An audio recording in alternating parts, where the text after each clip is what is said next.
Hello friends, welcome to my YouTube channel. Exercise 5.2 से question number 6 करेंगे। In the given figures below decide whether L is parallel to M. नीचे जो आपको ये figures दे रखी हैं इनमें डिसाइड कीजिए और बताइए कि एल एम के पैरेलल हो सकती है। तो चार फिगर्स दे रखी हैं आपको। इन फिगर्स के अंदर कुछ एंगल्स दे रखे हैं। उन एंगल्स की हेल्प से हमें यह बताना होगा कि इनमें जो एल एम लाइन्स हैं ये पैरेलल हैं या नहीं है। अब पैरेलल लाइंस की प्रॉपर्टी मैं पीछे 2 बार बता चुका हूं, सेपरेट वीडियो भी बनाया है मैंने एक्सरसाइज 5.2 से पहले, और जो मेन इंट्रोडक्शन है उसमें भी बताया है।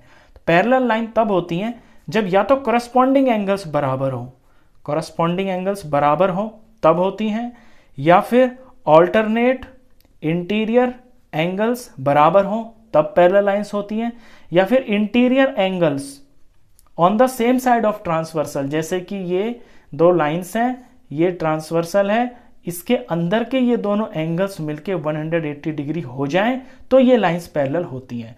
हमें अलग अलग बारी बारी से अलग अलग फिगर के अंदर ये देखना है कि हम इन तीन में से कौन सी चीज यहां पे यूज कर सकते हैं।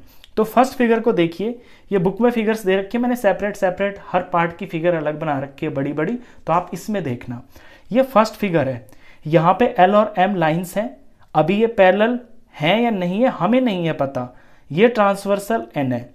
यहां पे जो एंगल्स दे रखे हैं ये interior angles on the same side of transversal दे रखे हैं। आप देख रहे होंगे दोनों एंगल्स अंदर की तरफ हैं और ट्रांसवर्सल के एक ही साइड में यानी कि इधर की तरफ है। तो अगर इनका सम 180 हो जाता है तो फिर एल और एम पैरेलल होंगी, वरना नहीं होंगी।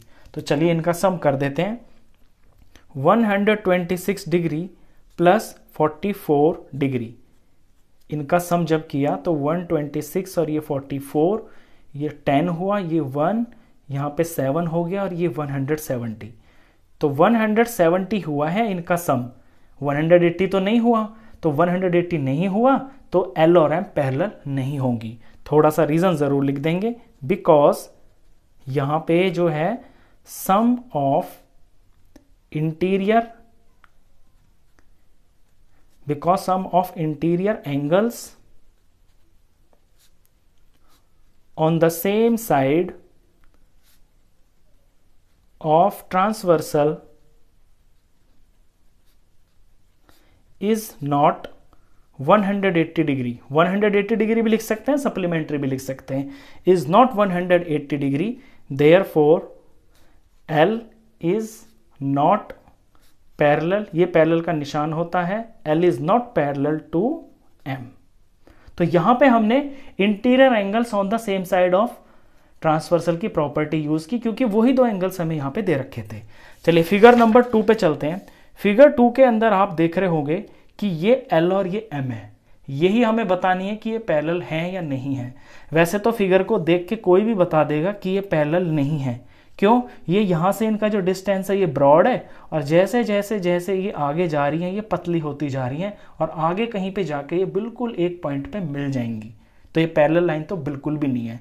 लेकिन हमें तो एंगल्स का यूज करके बकायदा यहाँ पे वेरीफाई करके भी दिखाना है। चलिए तो इसको शुरुआत करते हैं। अब यहाँ पे मैं या तो करस्पॉन्डिंग एंगल लगा सकता हूँ, या ऑल्टरनेट इंटीरियर, या फिर ये वाली interior angles on the same side of transversal. तो यहां मैं करस्पॉन्डिंग एंगल की प्रॉपर्टी लगा के देखता हूं। ये 75 का एंगल यहां दे रखा है और यहां पे ये 75 का एंगल दे रखा है। इन दोनों एंगल्स का कोई मैच नहीं है क्योंकि इनका कोई नाम नहीं है, ये कोई पेयर नहीं है। हाँ, लेकिन अगर यहां वाला जो एंगल है ना, ये वाला, ये एंगल इस 75 का करस्पॉन्डिंग एंगल है। अगर इसकी वैल्यू मुझे पता चल जाती है और ये दोनों बराबर हो जाते हैं तो फिर ये लाइंस हम दिखा सकते हैं कि ये पैरेलल है। तो ये वाला एंगल हम निकालते हैं। इस एंगल को मैं लेट सपोज ए मान लेता हूं। अब इस एंगल को निकालने के लिए मुझे यूज करनी पड़ेगी लीनियर पेयर की प्रॉपर्टी, क्योंकि ये सीधी लाइन है ना, एक सीधी लाइन के ऊपर जो दो एंगल्स बनते हैं वो 180 डिग्री के होते हैं। तो यहां a plus 75 is equal to 180 में रख लूंगा, इक्वेशन बन जाएगी, a की वैल्यू आ जाएगी। तो यहां पे a प्लस 75 डिग्री, जब एग्जाम में क्वेश्चन आएगा तो आपको सेपरेट फिगर बनानी पड़ेगी और उसके अंदर ऐसे दिखाना पड़ेगा कि आपने इसको a लिया है। a plus 75 degree is equal to 180 degree. ये तो यहां पे है, क्यों? क्योंकि सीधी लाइन बन रही है, तो तो एक लीनियर पेयर बन रहा है। अब इक्वेशन में से ए की वैल्यू निकाल लेते हैं, तो ए की वैल्यू हो जाएगी 180 में से ये 75 माइनस हो जाएगा। जब इसे माइनस करेंगे तो वहां मुझे साफ साफ दिख रहा है कि ये 105 डिग्री आ जाएगा। तो यहां जो ए है इस एंगल की वैल्यू आ जाएगी 105 डिग्री। अब ये वाला एंगल, ये जो 105 है ये, और ये जो है 75, ये ट्रांसवर्सल के सेम साइड है, यानी कि उस तरफ है, और ये भी लाइन के ऊपर की तरफ है और ये भी लाइन के ऊपर की तरफ है। तो ये है कॉरस्पॉन्डिंग एंगल्स, लेकिन ये बराबर तो नहीं है। जब ये बराबर नहीं है तो एल और एम पैरेलल नहीं हो सकती। तो यहां पे लिख देंगे हम कि here corresponding angles are not equal, corresponding angles are not equal, therefore L is not parallel to M। चलिए इसके बाद थर्ड फिगर पे चलते हैं। थर्ड फिगर के अंदर यहाँ पे दो लाइंस ये दे रखी हैं, ये L है, ये M है, ये N जो है ये ट्रांसवर्सल है। तो हमें दिखाना है कि L और M पैरेलल हैं या नहीं है। तो इसके अंदर भी मैं क्या करूँगा कि ये जो 57 है ये एंगल इधर राइट में, R फॉर राइट और L फॉर लेफ्ट, ये ट्रांसवर्सल के राइट की तरफ है। तो इसका जो कॉरस्पॉन्डिंग एंगल होगा ना फिगर में, वो ये वाला एंगल होगा, ये वाला। इसका मैं कुछ नाम रख लेता हूं। लेट सपोज इसका नाम मैं रख लेता हूं, A रख लेता हूं। तो ये 57 डिग्री और ये जो A है ये कॉरस्पॉन्डिंग एंगल्स होंगे। अगर मुझे इस A की वैल्यू पता चल जाए तो फिर मैं बता सकता हूं कि L पैरेलल होगी M के या नहीं होगी। तो मैं A की वैल्यू निकाल लेता हूं यहां पे, और यहां भी A की वैल्यू निकालने के लिए मैं लीनियर पेयर का ही यूज करूंगा, क्योंकि इसके साथ वाला एंगल 123 मुझे दे रखा है। 123 प्लस A 180 के बराबर हो जाएगा। तो 123 डिग्री प्लस A ये दोनों मिलके 180 डिग्री के होंगे, क्योंकि ये सीधी लाइन बन रही है तो ये लीनियर पेयर बोला जाएगा। अब A की वैल्यू निकाल लेता हूं मैं यहां से। तो A की वैल्यू हो जाएगी 180 डिग्री माइनस 123 डिग्री। माइनस कर लेते हैं, 180 में से 123 माइनस कर लेते हैं। 10 में से 3 गया तो आया 7, यहाँ पे बचा 7, 7 में से 2 गया तो आया 5, 1 में से 1 गया कुछ भी नहीं, तो 57 आ गया है, 57 डिग्री। तो ये जो A है इस A की वैल्यू आई है 57 डिग्री। अब देखिए ये दोनों कॉरस्पॉन्डिंग एंगल्स हैं, दोनों की वैल्यू भी सेम आ रही है। तो जब कॉरस्पॉन्डिंग एंगल्स बराबर होते हैं तो वो दो लाइनें पैरेलल होती हैं। तो यहां पे लाइंस पैरेलल हैं, तो हम लिखेंगे hair corresponding angles are equal, therefore L is parallel to M। corresponding angles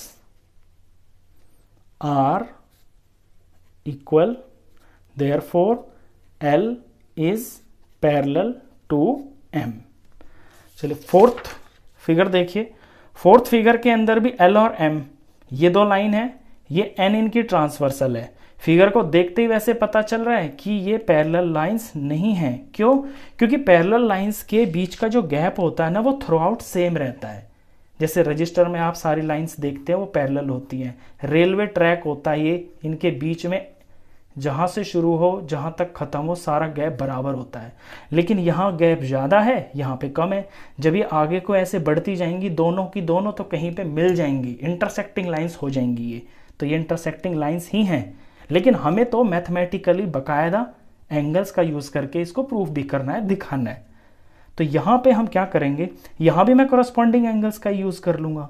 तो यहाँ पे मैं देख रहा हूँ कि अगर मैं इस साइड को लूँ, मैं कोई सी भी साइड को ले सकता हूँ, मैं ऊपर वाली साइड को भी ले सकता हूँ ट्रांसवर्सल वाली, या नीचे वाली भी ले सकता हूँ। अगर मैं ऊपर वाली लेता हूँ तो मुझे इस एंगल की वैल्यू निकालनी पड़ेगी ताकि मैं 72 से उसे कंपेयर कर सकूं। अगर मैं नीचे वाली लेता हूं तो फिर 98 का कॉरस्पॉन्डिंग एंगल यहाँ पे ये है जहाँ पे मैं डबल डॉट लगा रहा हूँ, तो फिर मुझे इसकी वैल्यू कंपेयर करनी होगी। ये मेरी अपनी चॉइस है, मैं कोई भी ले सकता हूँ। तो लेट सपोज मैं ये ले लेता हूँ डबल डॉट जिस पे मैंने लगाया है, यहाँ मैं एंगल ए मान लेता हूँ। तो ये ए और ये 98 डिग्री ट्रांसवर्सल के ए की तरफ है और इनकी पोजीशन भी सेम है। ये लाइन के इस तरफ है यानी कि राइट साइड नीचे की तरफ, और ये भी राइट साइड है यानी कि नीचे की तरफ। तो ये कॉरस्पॉन्डिंग एंगल्स हो गए हैं। अगर ये दोनों बराबर हो गए ना तो लाइंस पैरेलल होंगी। तो इस ए की वैल्यू निकालने के लिए भी मैं यहाँ पे लीनियर पेयर का ही यूज करूंगा, क्योंकि सीधी लाइन बन रही है, 72 और ए दोनों मिलके 180 डिग्री हो जाएंगे। तो 72 degree plus A is equal to 180 degree, linear pair.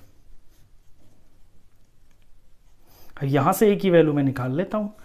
A is equal to 180 degree minus ये 72 में माइनस कर दूंगा यहां पे। चलिए 72 माइनस कर लेते हैं। 180 में से 72 माइनस किया तो 10 में से 2 गया तो 8 आया, और यहाँ 7 बच गया, 7 में से 7 गया तो 0 आया, और 1 में से कुछ नहीं गया तो 1 आ गया। तो 108 डिग्री आ गई है ए की वैल्यू। ये लिख दिया मैंने 108 डिग्री। अब देखिए 98 और 108 ये कॉरस्पॉन्डिंग एंगल्स हैं, लेकिन ये बराबर तो नहीं है। जब ये बराबर नहीं है तो जिन लाइनों पे ये बन रहे हैं एल और एम, ये पैरेलल नहीं हो सकती। तो hair corresponding angles are not equal, therefore L is not parallel to M। Language में लिख देंगे हम corresponding angles are not equal, therefore L is not parallel to M। ये अकेला क्वेश्चन था इस एक्सरसाइज के अंदर, जहां पे आपको ये बताना था कि लाइंस पैरेलल हैं या नहीं है एंगल्स की हेल्प से। क्वेश्चन खत्म। तो इस वीडियो में बस इतना ही। नेक्स्ट क्वेश्चंस के लिए नेक्स्ट वीडियो में मिलेंगे। तब तक के लिए गुड बाय।